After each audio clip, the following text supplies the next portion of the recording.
For centuries, they tried to bury us. But like seeds in the spring, we rose again. Our voices as Shoshone people were silenced. We are the warriors of memory and of spirit and resistance. This fight is in our blood, a promise written across generations. We stand not for anger's sake, but for justice and for all that's sacred. So if you see rage in our eyes, know that there is love too. A love as deep as time, a love as strong as any stone. We are here, unafraid, unbowed, ready to protect that which was given to us. We do not ask for permission to exist. We are here to live. We are here to speak. And we are here to resist. A grandfather sat down with his granddaughter one evening by the fire. She had been reading her textbook in school about Native Americans, and she came to this wise old elder with a question. Grandfather, why do they always talk about us like we only existed in the past? It seems like they love the old stories, but they do not care about what is happening to us now. The old chief smiled sadly, poking his stick at the fire. He had lived long enough to see many things change, but this question always stirred something deep within him. You see, he began slowly, America loves the dead Indian.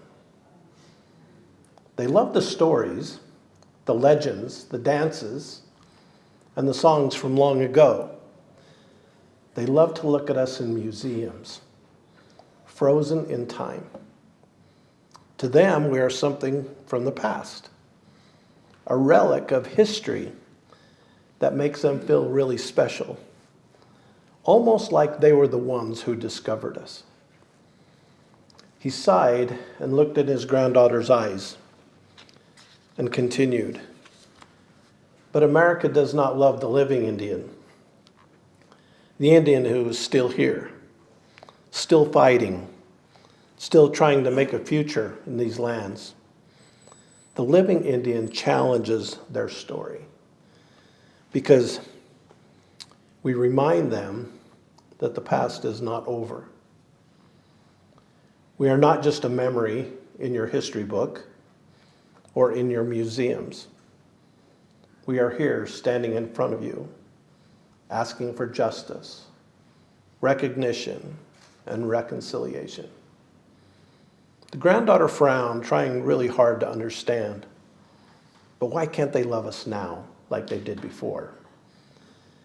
Because to love us now, the grandfather continued, would mean that they would have to acknowledge the harm that has been done to us, the land that has been taken, the promises with treaties that they have broken. It's easier for them to love us if we are ghosts from the past. It's not easy to love us as people with needs, voices, and futures that are in the present. The fire crackled and popped, sending sparks into the night sky. But we are still here. The grandfather continued, we carry our ancestors in our hearts and our future in our hands. They may want to keep us in the past, but we are here walking forward. And it is our job, my granddaughter, to keep walking, to keep speaking, to keep reminding them that the living Indian is not going anywhere. The granddaughter finally nodded, her face illuminated by the fire. She understood now, and she was going to fight for the rest of her life to make sure that her people were remembered in the present. In my culture, storytelling is the very heartbeat of our people. From the time we are children, we are taught through stories. These aren't just tales for entertainment, but they're lessons etched into our very existence. Stories that carry the wisdom of our ancestors and the spirit of the land that nourishes us. Every story passed down through generations or shared in a single moment has a purpose, teaching us how to live with respect with one another and with the earth and with the spirits that walk beside us. We do not simply tell stories. We become the stories. They are the mirrors of which we see ourselves and the pathways that guide us towards the future. The significance of storytelling is deeply tied to our history and our identity. When our land was taken, when our languages were forced into silence, when our very lives were threatened, storytelling became our resistance. It became a form of survival, a way to keep our truth alive. In every story we told, we reclaimed a piece of ourselves. We remember who we are and where we have come from and what we stand for. Through these stories, we resist the erasure of our existence, and we keep our culture intact. Our stories remind us that we're still here, and we are strong. They teach us, the next generations, to stand tall, to fight, to protect, to honor all that is sacred.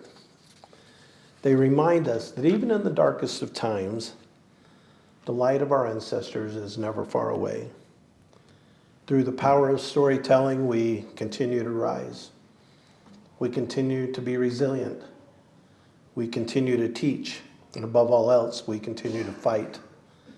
Fight for justice, for our culture, and for the future of our children. When we speak of stories, we speak of our teachings. It is through these stories that we learn what it is meant to be a part of this earth, to honor the sky and the rivers and the creatures that walk beside us. A story may tell of the power of the bear or the wisdom of the eagle, but it is never just about the animal. It's about balance, the responsibility we carry to protect this world. We teach our children through stories, and in turn, we teach ourselves. For we learn too in telling each, in each listening. And in our hearts, we know that every story is never really finished. It lives on, growing with each retelling and teaching us. When a person is troubled, when their heart is heavy, we bring them to the stories. There is healing in them.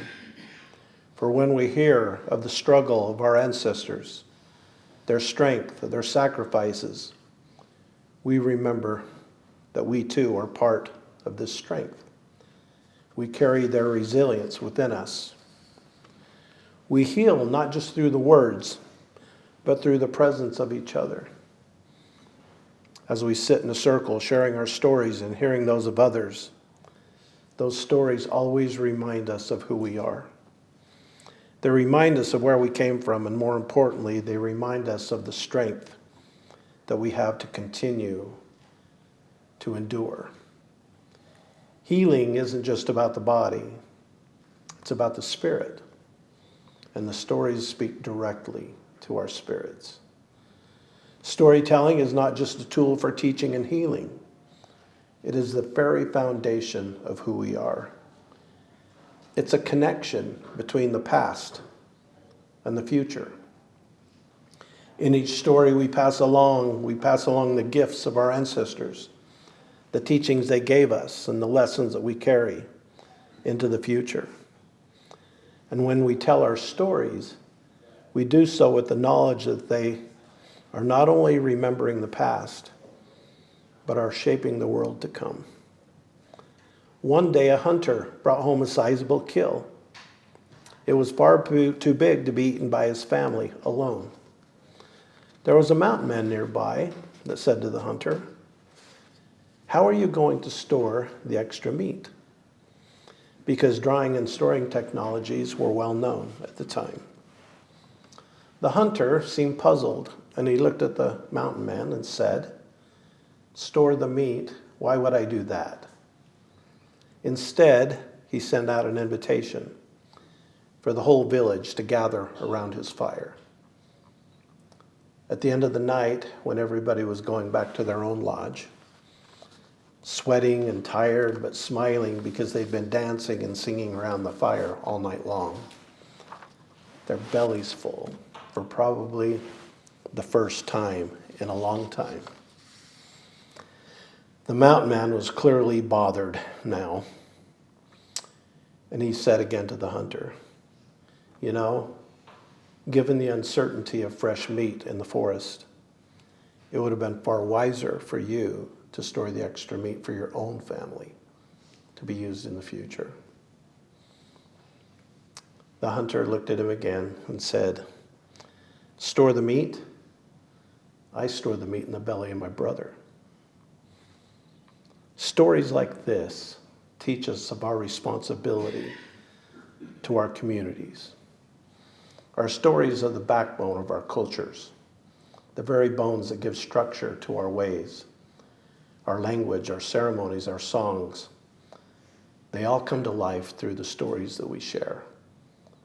The world around us has changed a lot, but the stories remain constant. They are the heart of our existence, the roots that ground us. Our stories are how we remember the land and the seasons and the animals and the plants and the stars. Those are things my grandmother called our non-human kinfolk. They teach us about the laws of nature, the respect we owe to the earth and all its creations. Through our stories, we carry our cultures forward. We also teach our young ones how to carry it forward themselves. It is in their hands now, just as it was in ours. The young ones need to hear the stories and feel them in our hearts. They need to know that the stories are not just something from the past, but something that continues to shape their lives today. When we hear the stories, they are learning the values and the deep truths that make us who we are.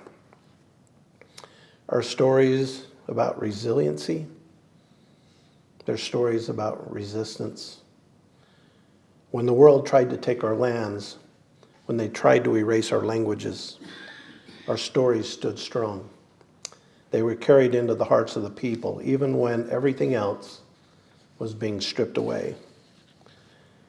When a child hears a story about a bear, they learn about bravery, patience, and the way how life is interconnected. A story shapes the way we walk around the earth, teaching us about the great part of the web of life. Stories also shape our understanding of justice.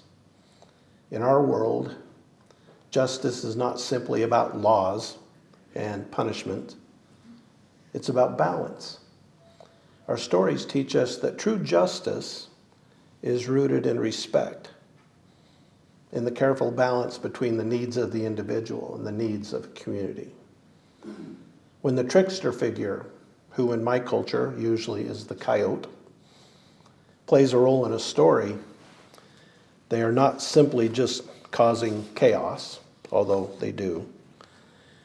They are showing us the consequences of our actions, the importance of wisdom, and how to find harmony even in those times of disruption.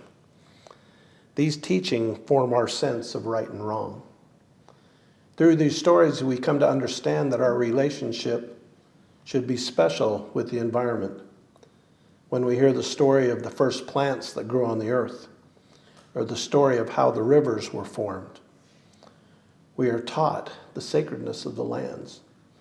These stories are not just about the past, they become instructions on how to live today. In the beginning of time, when we all talk the same language, the Creator made the mountains first. They stood as the sentinels of the earth, their peaks sometimes piercing the heavens. One day, the mountains held a grand council, and their voices could be heard in the thunder. From the tallest peak to the shortest hill, each mountain spoke and shared their wisdom and their vision. They discussed the creation of the world and considered every detail. They decided their first act would be to create the rocks and the stones, from the smallest pebble to the most magnificent boulder. They would mark the paths that guide the waters and hold the ancient stories of this earth. Next, the mountains turned their attention to the plants, the mighty pine that would stand tall, providing shelter and stability through all the seasons, the delicate wildflowers that would bring color and fragrance, spreading their beauty across the meadows. The sage, the cedar, the tobacco would offer their healing properties that would cleanse and purify the spirits of those who used them. They created the animals next, and they each had a purpose. The great eagle, with its keen sight, would soar above and watch over all the land and speak to the Creator when needed.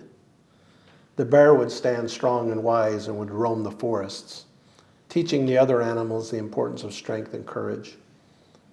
The wolf, with its sense of community, would travel in packs, showing their loyalty and unity. Finally, the mountains spoke of the water, the lifeblood of this world. They decided that the rivers and streams would flow from their peaks, bringing nourishment and life to all beings. The lakes would be the mirrors of the sky, always reflecting the beauty of this universe. With their job complete, the mountains stood back and watched the world come into being. They watched each element play its part in the grand design. And it became a testament to the wisdom of the mountains' council. Today, the mountains continue to stand as guardians of their creation. And it's a reminder of the wisdom that is hidden within every peak and rock. Stories like this remind us that the earth is not a resource to be used up, but a relative to be cared for. The natural world teaches us of our responsibility to the earth, to protect it, to honor it, to live in harmony with it. The plants, the animals, the stones, they are all relatives. And their stories teach us that we must walk carefully on this earth, always with respect. The arrival of colonizers brought with it new ways of thinking, but new ways of violence. They brought wars, forced removals, and systems that sought to erase people that they didn't understand. They said our ways were backwards, our languages were worthless, and they sought to take away everything that made us who we are. They stole the lands. They tore us from our homes. They put us in schools. They made laws that treated us less than human. The land that had nourished us, the rivers that sustained our ancestors for centuries, were taken piece by piece until we had nothing but scars left. The loss was not just of land, but of who we were. Our autonomy, our ability to govern ourselves, our right to live freely and on our own terms, they were taken as well. The violence of colonization did not stop with the wars or removals. It continued through policies aimed to erase our very cultures, boarding schools that punished us for speaking our language, laws that forced us from practicing our spiritual traditions, and the imposition of foreign religions that sought to replace the very soul of who we are. The trauma that many of us still carry today runs deep. It's a wound that has been passed down through generations, felt not only by the elders who lived through it, but by every child born into it. The history shapes the need for justice. It is not just a matter of reclaiming what was taken, but of restoring our very right to exist. We are not asking for charity. We are asking for recognition, for restoration, and for our autonomy. Oral traditions became our greatest weapon in the battle against erasure. It was in the stories that we kept our culture and our history and our wisdom alive. The stories were passed down even when it was dangerous, even when it seemed like all is lost. Through our elders' voice, we learned how to endure and how to survive and how to resist. Our stories have always been a tool of resistance, a way for us to stand stern in the face of injustice. From the very beginning of colonization, our lands were taken, our people displaced. Our ancestors always used storytelling, not just to remember, but to resist. They retold the events of the Trail of Tears, of the forced marches that tore families apart, and the brutal killings at Wounded Knee, not just as history, but as a call to action. Today, I think of the stories of those who fought just 10 years ago at Standing Rock, the elders and the youth who gathered to resist the Dakota Access Pipeline. It wasn't just about the land. It was about our right to say no to what we knew was wrong. The water protectors stood for the earth and all its creations. Their resistance was built on the same foundation of resiliency that has carried our people through centuries of hardship. And even now, as many of our tribes still face challenges, the stories of those who fought and those who continue to fight remind us that resistance is not just a battle of the body. It becomes a battle of our spirits. Our elders and their stories have always been at the heart of this movement for justice. They are the keepers of our history and the voices that carry the wisdom of our ancestors. When our people were pushed to the very margins, when our lands were taken and our cultures threatened, it was the elders who remind us of what we stand for. They didn't just pass down the stories, they passed down the strength to resist, the knowledge to endure, and the vision to see a better future.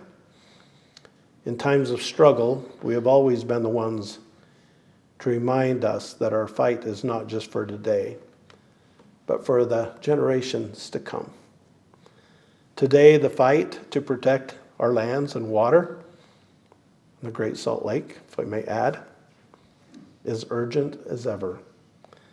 Whether it's the oil pipelines, like the Dakota Access Pipeline that runs through sacred lands, or the devastation caused by mining operations on the Navajo Nation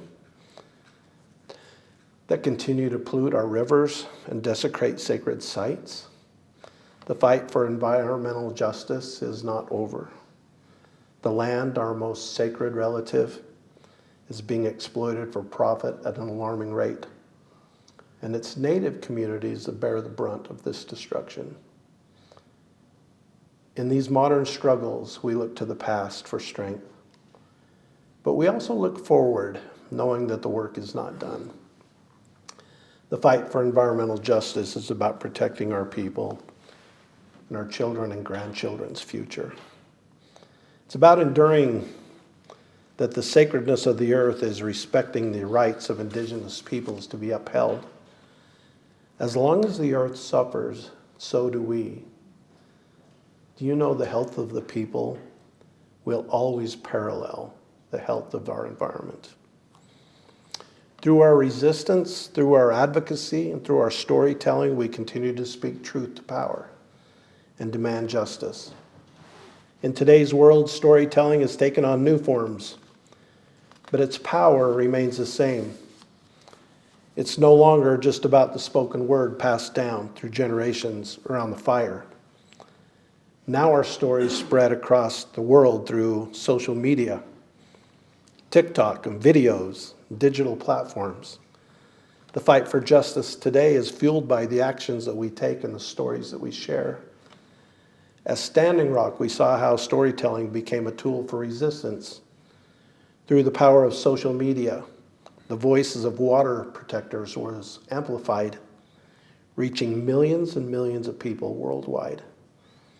The images, the videos, the firsthand accounts of those on the front lines brought the truth of what was happening to the light in ways that we could never really ignore. The digital world allowed us to tell our stories to a world unfiltered, unapologetic, and unrelenting. This new era of storytelling has given us the ability to create solidarity and spread awareness in ways that we never thought possible before. Through platforms like Facebook and Instagram and TikTok, we can share the struggles that we face and also the victories that we win. And the voices of our people, voices that have been silenced for way too long. It's a platform where our stories are heard and our truths are amplified. What once may have been a local issue or a small movement can now spread globally. And that's the power of modern day storytelling. It connects us, it unites us, and it propels us forward in ways that we could never imagine. For generations, we have fought to ensure that our voices are heard. Now, through technology, our voices are more powerful than ever. Storytelling has become a way for us to share our wisdom, to educate our children, and to resist oppression. Today, we are using those tools to galvanize action, to bring people together, and to demand change. So yes, we are not the ones to go quietly. We are the thunder rolling across these lands, the echoes of our ancestors' songs and the prayers that whisper in the wind. For too long, we have been told to conform, to adapt, to fit ourselves into a system that was never really built for us. But we are still here. And we are reclaiming our right to reimagine a world where education does not break our spirits, but uplifts them, where the lessons that we pass down are not shaped by the demands of the market, but by the wisdom of the earth, by the teachings of our elders, and by the values that have sustained us for generations.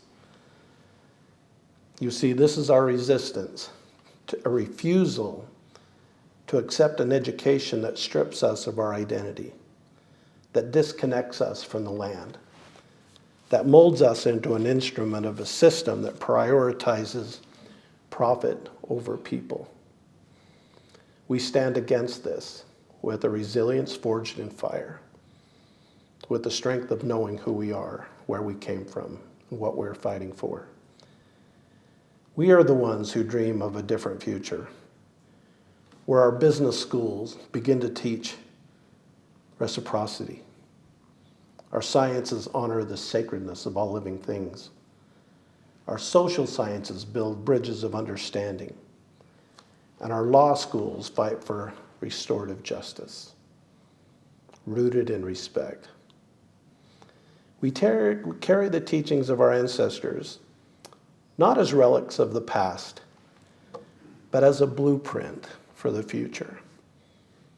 A future that embraces balance, community, and compassion. We are the rivers that will not be dammed, the forests that will not be cut down, the mountains that will not be moved. And in this spirit, we call for an education system that heals, that nourishes our very soul, that connects us back to what truly matters, our people, our communities, and our sacred land. So, let's move forward, guided by the wisdom of those who went before, rooted in resilience, but driven by resistance. We will not be silenced. We will not go quietly into the shadows. We are here to transform, to reimagine, to rebuild. This is our vision. This is our fight. And we will rise resilient and unbroken to build a world that our ancestors probably only dreamed of, but a world that our children deserve. Thank you very much.